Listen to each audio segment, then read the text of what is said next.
L'heure de la retraite sonne parfois comme un appel à se livrer aux passions les plus diverses. Joseph Lebris était couvreur zingueur de profession. Tout jeune déjà, pendant ses loisirs, il s'essaye aux maquettes de bateaux radiotélécommandés. Très vite, ce sont les machines agricoles qui l'interpellent, un domaine qu'il connaît bien pour avoir grandi dans ce milieu. Une passion est née, la reproduction de ces machines en miniature. Elle ne l'a jamais quittée. Attisés par le souci du détail, les modèles en taille réelle sont repérés dans des fermes ou les musées des vieux métiers, puis mesurés, dessinés et reproduits à l'échelle 1/10.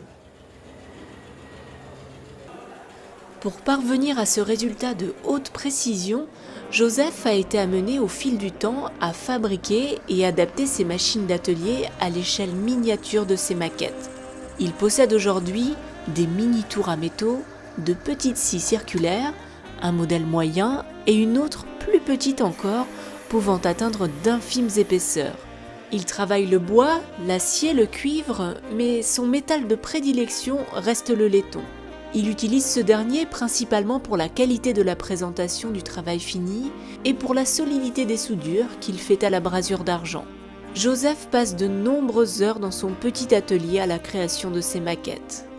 Tous les modèles sont des exemplaires uniques. Il ne vend aucune de ses réalisations.